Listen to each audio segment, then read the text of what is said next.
Title: America's Most Haunted Prison, The Unsolved Voices of Alcatraz. Help this channel grow. Like the video, leave a comment, and subscribe for more stories. This helps us a lot. Thank you. The story begins. The Island That Never Sleeps. Like, comment, and subscribe if you want more real stories from America's darkest prisons. Your support helps this channel keep digging into the truth. Alcatraz sits in the center of San Francisco Bay like a forgotten monument, silent, cold, and impossible to ignore. From the shore, the island looks empty, but to the people who have walked its corridors, the rock has never truly been quiet. They say that long after the last inmate left, the voices remained. Before it became the most feared prison in America, Alcatraz was a military fortress built during the Civil War. Soldiers patrolled the cliffs, cannons pointed outward, and escape was unthinkable. By the 1930s, the federal government saw an opportunity: turn the island into a maximum security prison for the country's most violent and uncontrollable inmates. Men who refused to follow rules anywhere else in the system were sent here. Men like Al Capone, Robert Stroud, and Alvin "Creepy" Karpis. From the moment the first prisoners arrived in 1934, guards described the same eerie atmosphere: the cold wind that never stopped, the fog that swallowed sound, and the echoes that traveled farther inside Alcatraz than they did anywhere else. You could hear things you knew weren't happening near you, one former guard said. Footsteps, whispers, the sound of a metal cup tapping a bar. But when you turned the corner, no one was there. Cell Block D quickly became the heart of these stories. Known as the treatment unit, D Block housed the worst-behaved inmates, and 6 of its cells were designated for absolute solitary confinement. These cells were called the Hole. Prisoners who spent time inside described pitch-black darkness so complete that they couldn't see their own hands. Guards confirmed that the silence was often broken by strange noises, knocking, footsteps, or the distinct sound of someone breathing just inches away. One inmate from the 1940s claimed he heard something inside his cell pacing back and forth at night. The next morning, he was found trembling, insisting a shadow man stood over him with glowing eyes. Guards dismissed it as stress and isolation, but several of them admitted later that they heard footsteps running down the hallway long after lights out, long after every inmate was locked behind steel and counted. Alcatraz wasn't just cold and isolated. It was violent. Riots broke out, escape attempts turned deadly, and the constant tension between inmates and guards filled the corridors with fear. Every man who lived or worked here carried that weight, and many believed that suffering didn't disappear when the prison closed. It left a mark. In 1946, the prison experienced its most infamous event, the Battle of Alcatraz. 6 inmates tried to escape, starting a 2-day standoff involving machine guns, explosives, and the Marines. 3 inmates were killed on the spot. 2 were later executed. Guards also died. The violence shook the island, and many say the cell blocks never felt the same afterward. Decades later, park rangers still report strange activity around the old gun galleries and the cells where the uprising ended. Some describe hearing a group of men running, then suddenly stopping. Others feel cold spots where the temperature drops sharply for no reason. Visitors often report the sound of cell doors slamming even though the doors have been bolted open since the 1960s.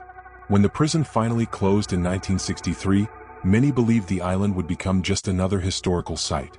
Instead, the stories grew. Former guards, now old men, admitted that even they felt something watching them during night shifts. One recalled patrolling the block after midnight and hearing someone whisper his name clearly from behind an empty cell. He quit the job a few months later. Tourists today walk the same hallways, unaware of the history beneath their feet. But some leave convinced they heard things that shouldn't exist. Men laughing in the showers, boots walking overhead, or the faint sound of music coming from cell block B, where no speakers or instruments exist. Alcatraz is more than a prison. It is a place where the past refuses to stay silent. A place where pain, violence, and isolation carved an imprint into the concrete. A place where some believe the voices of the forgotten still echo across the corridors. And in the next chapter, we dive into the moments that created those echoes, the riots, the deaths, and the prisoners whose stories continue to linger long after they were gone. One of the earliest deaths recorded on Alcatraz happened in 1936, when an inmate named Joseph Bowers tried to climb over the fence near the laundry building. Guards ordered him to stop. Instead, he continued upward toward the razor wire. A guard fired a warning shot, but Bowers didn't react. Some said he was confused. Others believed he was desperate to escape the isolation of the island. The guard fired again and Bowers fell to the rocks below. The incident was ruled a suicide. But many who worked there said the story never sat right. Why climb the fence at a time when no escape was possible? Why ignore the guards? To this day, visitors report seeing a figure standing near that same fence line at dusk, still and silent, then disappearing when approached.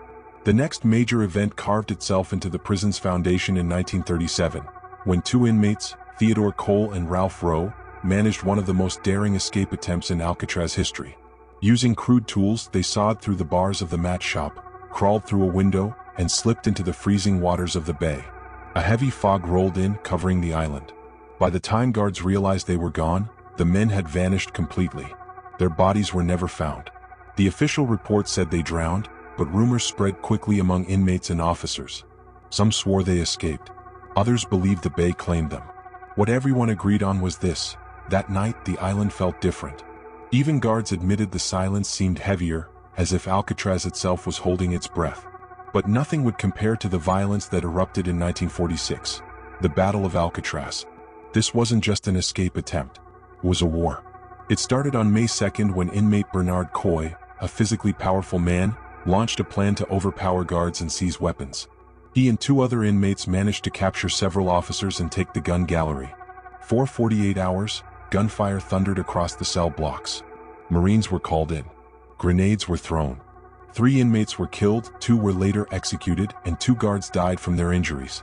The halls that once echoed with routine now shook with terror and chaos. Witnesses described seeing smoke lingering in the corridors for days.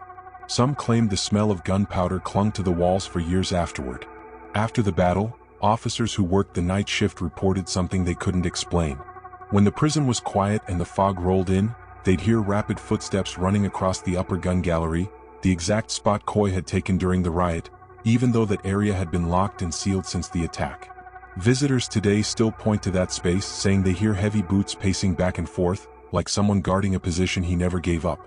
Cell Block D brought its own chilling stories. In the 1940s, a prisoner claimed that something with glowing eyes watched him in the dark.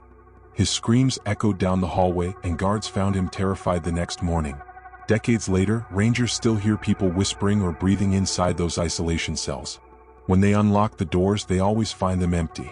Another documented death took place in the showers in 1962. An inmate suffered a sudden heart attack, collapsing on the concrete floor. Even though staff responded immediately, he died within minutes.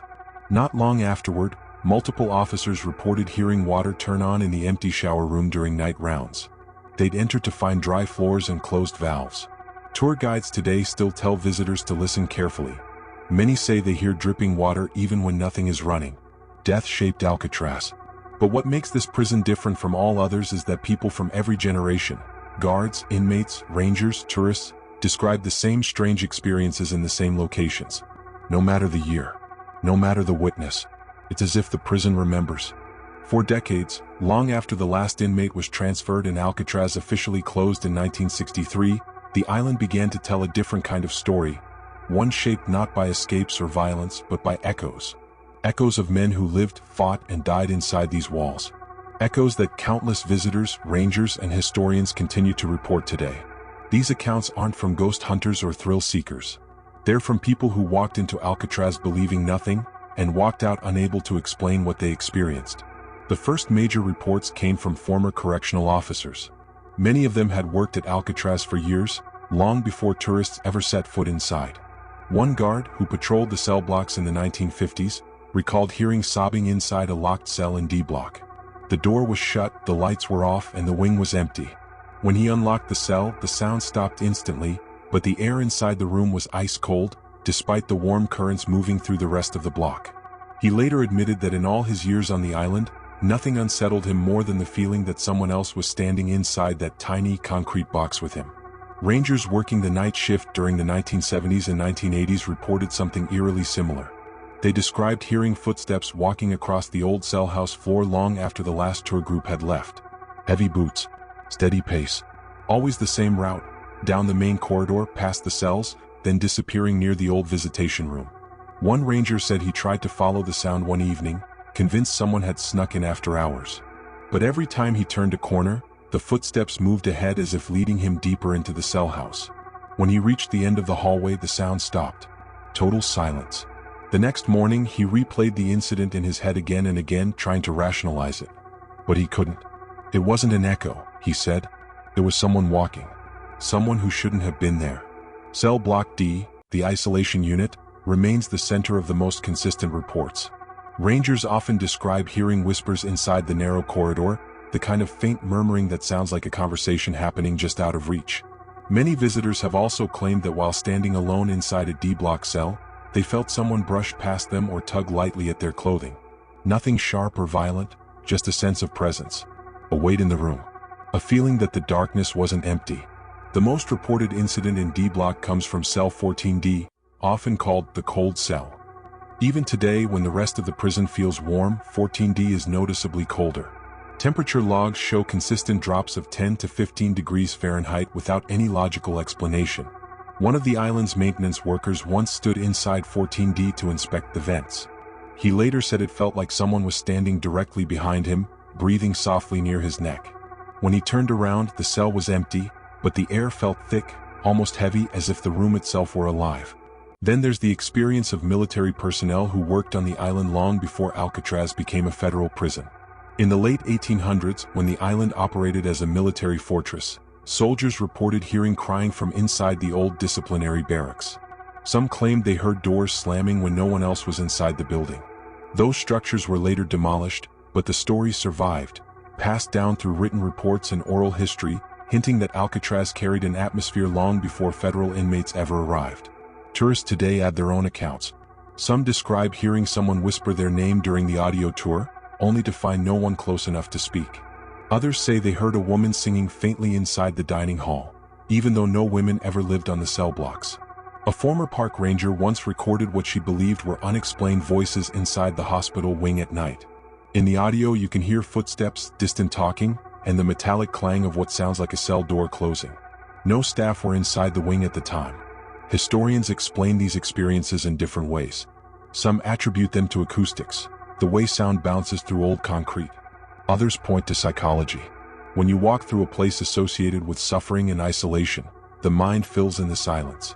But even the most skeptical researchers admit that the sheer number of consistent reports, spanning generations, backgrounds, and occupations, is difficult to dismiss entirely. Whether you believe in hauntings or not, there's something undeniable about Alcatraz. The island holds memory, not just in photographs or written logs, but in the structure itself. The walls show their age, the staircases echo every step, and the steel bars seem to hum when the wind hits them just right.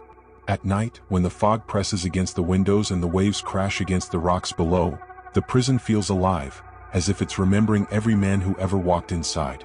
For some, these stories are supernatural. For others, they're psychological. But for everyone who's ever stood alone in the cell house after dark, the feeling is the same. You are not alone. Alcatraz may be empty, but it is far from silent. In the end, the island doesn't need ghosts to be haunting. The real weight comes from the history, the despair, the violence, the hope, the isolation. The stories of men who survived, those who didn't, and those who vanished into the fog. That's why people still talk about Alcatraz. That's why the island still feels heavy. Because some places don't forget.